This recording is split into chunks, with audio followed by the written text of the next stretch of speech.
করতে পারবে, একটুখানিও কিন্তু নষ্ট হবে না। তো আশা করছি ভিডিওটি সবার ভালো লাগবে। ভিডিওটি অবশ্যই সম্পূর্ণ দেখার জন্য অনুরোধ রইল।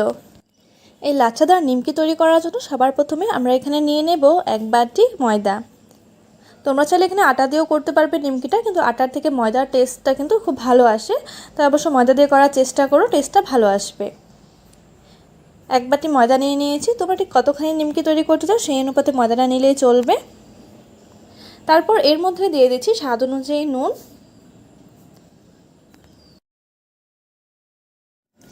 দিয়ে দেবো প্রায় 1/2 টেবিল চামচ পরিমাণ কালো জিরে। তোমরা চাইলে এখানে কালো জিরের পরিমাণটা একটু বাড়িয়েও দিতে পারো, কিংবা কালো জিরের পরিবর্তে এখানে জোয়ানও ব্যবহার করতে পারবে। জোয়ান আর নুনটা একসাথে ভালো করে মিশিয়ে নেব। এই নিমকিগুলোকে খাস্তা এবং মুচমুচে তৈরি করার জন্য এর মধ্যে দিয়ে দেবো 3 থেকে 4 টেবিল চামচ পরিমাণ সাদা তেল। এই তেলটা অবশ্যই ব্যবহার করবে। এই তেলটা ব্যবহার না করলে কিন্তু নিমকিগুলো খাস্তা এবং মুচমুচে হবে না। ভালো করে ময়াম দিয়ে নিতে হবে। আমি এই নুন, তেল আর যে কালো জিরাটা ব্যবহার করেছি একসাথে ভালো করে মিশিয়ে নেব। ময়ানটা কিন্তু অবশ্যই ভালো করে দেওয়ার চেষ্টা করবে, না হলে নিমকিগুলো খেতে ভালো লাগবে না। ময়ানটা ভালো করে মিশিয়ে নেবার পর হাতে এভাবে চাপ দিলে দেখো খুব সুন্দরভাবে কিন্তু দলা পেকে যাচ্ছে। যদি এমন দলা পাকা না হয় তাহলে কিন্তু মনে করতে হবে যে আমাদের এই মিশ্রণটা ঠিকঠাকভাবে তৈরি হয়নি। কিন্তু তোমরা দেখতেই পারছো খুব ইজিলি কিন্তু দলা পেকে যাচ্ছে। তারপর আমি এখানে নর্মাল রুম টেম্পারেচারে থাকা জল নিয়ে নিয়েছি। অল্প অল্প করে জল দিয়ে এর একটা কিন্তু শক্ত ডো আমাদের তৈরি করে নিতে হবে। খুব বেশি নরম ডো তৈরি করব না, একটু শক্ত করে মাখতে হবে। এই রেসিপিটি তৈরি করার সময় কিন্তু কোনো রকমের কিন্তু সোডা কিংবা বেকিং পাউডার ব্যবহার করার কোনো প্রয়োজন পড়বে না। এমনিতেই কিন্তু খুব সুন্দর মুচমুচে লাচ্ছাদার নিমকি তৈরি করে নিতে পারবে। ডোটা তৈরি করা হয়ে গেছে। এবার আমরা এই ডোটা থেকে ছোটো ছোটো করে লেচি কেটে নেব। তোমরা ঠিক এই নিমকিগুলো কতটা বড় সাইজে তৈরি করতে চাও সেই বুঝেই কিন্তু লেচিগুলো কাটবে। আমি মিডিয়াম সাইজেরই তৈরি করব। তোমরা দেখতেই পারছিলে ভিডিওর প্রথম দিকে আমি ঠিক কেমন সাইজের নিমকিগুলো তৈরি করেছিলাম। তোমরা নিজেদের পছন্দ অনুযায়ী সাইজগুলো ছোট বড় করে নিতে পারো। তারপর একটা একটা লেচি নিয়ে বেশ ভালো করে বেলে নিতে হবে, একটু গোল করে। খুব বেশি পাতলা কিংবা খুব বেশি মোটা করব না, নর্মাল রুটি থেকে হালকা একটু পাতলা করে বেলে নেব।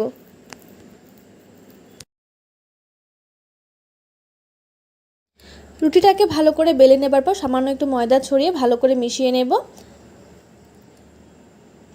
ময়দাটাকে ভালো করে মিশিয়ে নেবার পর একটা ছুরির সাহায্যে এভাবে এর ভেতর লম্বা লম্বা করে দাগ টেনে নিতে হবে।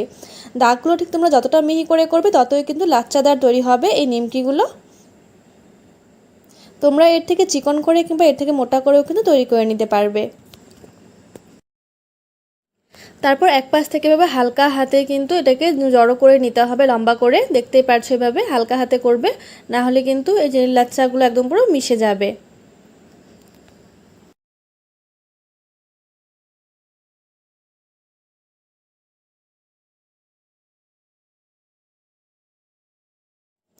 একসাথে এভাবে জড়ো করে নেবার পর হালকা হাতে টেনে একটু লম্বা করে নেব এটাকে।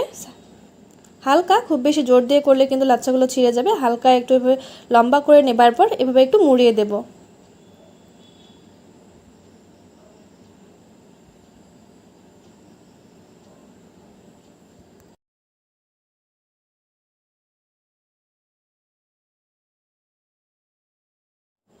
এভাবে মুড়িয়ে নেবার পর এক পাশে সামান্য একটু জল দিয়ে এটাকে এভাবে প্রেস করে জোড়া লাগিয়ে দেবো, তাহলে কিন্তু আর এটা খুলে যাবে না ভাজার সাথে সাথে।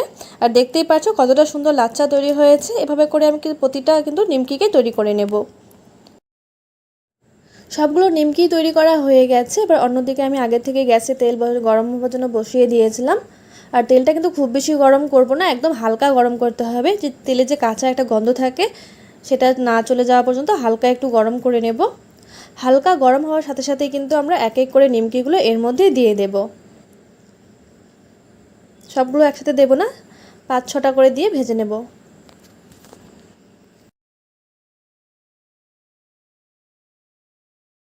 তেলে দেওয়ার সাথে সাথে কিন্তু এটা ফুলে আর একটু বড় হয়ে যাবে সাইজে, আর লাচ্ছাগুলো কিন্তু খুব সুন্দরভাবে ফুটে উঠবে।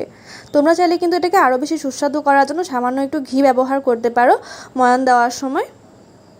অথবা তোমাদের ঘরে যদি খাবার সোডা কিংবা বেকিং পাউডার অ্যাভেলেবেল থাকে তাহলে সামান্য পরিমাণ খাবার সোডা বেকিং পাউডারও ব্যবহার করতে পারবে।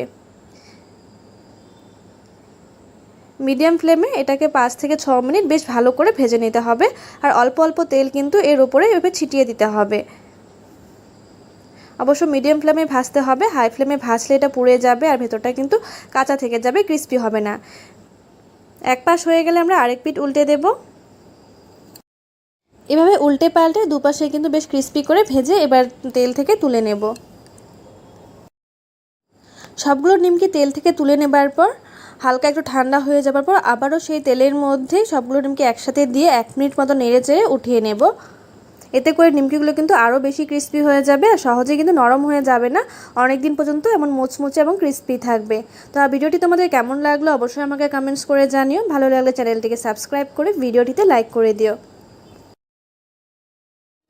নিমকিগুলো ভাজা হয়ে যাওয়ার পর তোমরা দেখতেই পাচ্ছ কতটা সুন্দরভাবে লাচ্চাদার নিমকি তৈরি হয়েছে। আমি তোমাদেরকে একটা ভেঙে দেখিয়ে দিচ্ছি।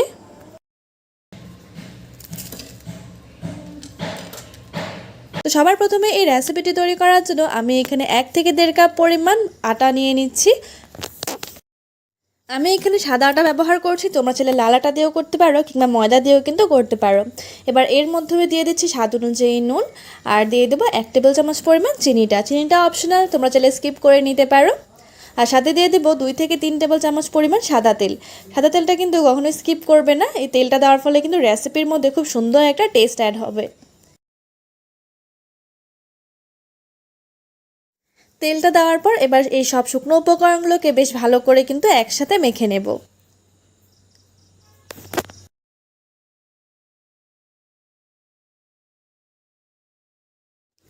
সব শুকনো উপকরণগুলো একসাথে ভালো করে মেখে নেবার পর অল্প অল্প করে জল দিয়ে এর একটা সফট ডো আমাদের তৈরি করে নিতে হবে। খুব বেশি সফট নয়, আবার খুব বেশি কিন্তু নরমও নয়।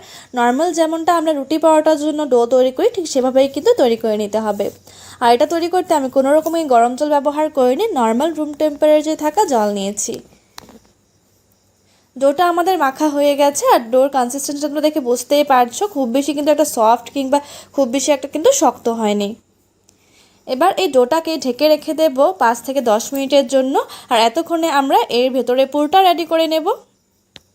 এই রেসিপিটা তৈরি করতে কিন্তু খুব বেশি একটা উপকরণের প্রয়োজন হয় না, খুবই অল্প উপকরণে খুব টেস্টি একটা কিন্তু খাবার তৈরি করে নিতে পারবে। তো এখানে পুরটা তৈরি করার জন্য আমি এখানে অল্প পরিমাণ বাঁধাকপি নিয়েছি,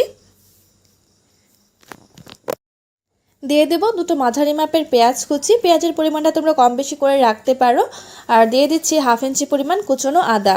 তোমরা নিজেদের পছন্দ অনুযায়ী যে কোনো সবজি এর মধ্যে ব্যবহার করতে পারবে, ইভেন কি ডিমও কিন্তু ব্যবহার করতে পারবে হালকা একটু ডিমটাকে ভেজে, তাহলে কিন্তু এই রেসিপিটা খেতে আরও বেশি সুস্বাদু হয়। অবশ্যই ট্রাই করে দেখতে পারো। আর ঝালের জন্য দিয়ে দিচ্ছি 2টো কাঁচা লঙ্কা কুচি, দিয়ে দেবো স্বাদ অনুযায়ী নুন আর সামান্য একটু তেল দিয়ে বেশ ভালো করে মেখে নেব। আমার চামচ দিয়ে একটু মাখতে অসুবিধাই হচ্ছে, তাই হাত দিয়ে ভালো করে মেখে নিচ্ছি, এতে করে ফ্লেভারটাও ভালো আসে আর খুবই অল্প সময়ের মধ্যে কিন্তু বাঁধাকপিটা অনেকটাই সফট হয়ে যায়।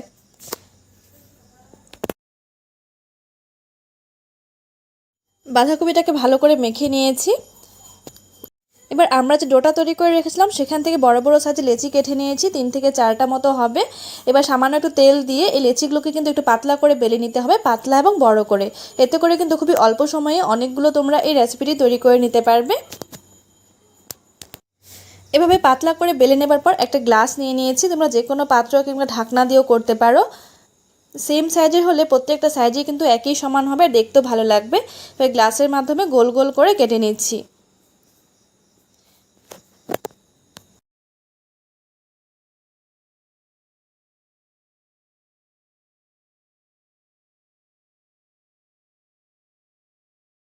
এবার আমরা অন্যদিকে যে বাঁধাকপি পুরটা বানিয়ে রেখেছিলাম সেখান থেকে অল্প অল্প করে পুর দিয়ে দেবো সবগুলোর মধ্যে, অল্প অল্প করে দেবো, খুব বেশি একটা পুর দিলে কিন্তু বেরিয়ে আসতে পারে। দিয়ে এভাবে ফোল্ড করে কিন্তু সিল করে দিতে হবে। বন্ধুরা, তোমাদের এই সম্পূর্ণ ভিডিওটি দেখার পর যদি ভিডিওটি ভালো লেগে থাকে তাহলে অবশ্যই আমার চ্যানেলটিকে সাবস্ক্রাইব করে পাশে থাকা বেল আইকনটিতে প্রেস করে দিও, যাতে এমন নতুন নতুন ভিডিও আরও তোমাদের কাছে শেয়ার করতে পারি। খুবই ইজি এই রেসিপিটি তৈরি করা। এভাবে ফোল্ড করে নেবার পর উল্টে দিয়েছি, উল্টে দিয়ে এভাবে একটা কাঁটা চামচের মাধ্যমে হালকা একটু প্রেস করে দেবো, যাতে এটা তেলে ভাজার সময় কোনো রকমে খুলে না আসতে পারে। তোমরা চাইলে কিন্তু এটা স্টিম করেও খেতে পারো, নর্মালি আমরা যেভাবে মোমো খাই ঠিক সেভাবেই। এভাবে করে সবগুলোই আমরা তৈরি করে নেব। এভাবে করে কিছুটা আমি তৈরি করে নিয়েছি, আর কিছুটা তৈরি করার বাকি রয়েছে। এবার অন্যদিকে এটা ফ্রাই করার জন্য কিছুটা তেল আমি গরম হওয়ার জন্য আগে থেকে বসিয়ে দিয়েছিলাম। আর খুব বেশি একটা তেলের প্রয়োজন হয় না, তোমরা দেখতেই পারছো। আর তেলও কিন্তু টানবে না, তোমরা দেখতে পারবে অবশেষে। তেলটা ভালো করে গরম হয়ে আসলে আমরা এক এক করে এর মধ্যে দিয়ে দেব। এগুলো ভাজতে খুব বেশি একটা সময়ের প্রয়োজন হয় না, খুবই অল্প সময়ের মধ্যে কিন্তু ভাজা হয়ে যায়। এক পিঠ প্রায় ভাজা হয়ে গেলে আমরা এগুলোকে উল্টে দেব। উল্টে পাল্টে বেশ লালচে করে একটু ভেজে নেব। খুবই অল্প সময়ের মধ্যে কিন্তু গোল্ডেন ব্রাউন করে ভাজা হয়ে গেছে। এবার এগুলোকে আমরা তুলে নেব। আমি কিন্তু এর আগে তোমাদের কাছে মোমোর রেসিপি শেয়ার করেছিলাম, তার সাথে কীভাবে মোমোর লাল চাটনি তৈরি করতে হয় সেটাও শেয়ার করেছি। তোমরা চাইলে কিন্তু সেই চাটনির রেসিপিও দেখে নিতে পারো, তার লিঙ্ক আমি ডেসক্রিপশন বক্সে দিয়ে দেবো। এভাবে করে সবগুলো র্যাপারে কিন্তু ভেজে নিতে হবে।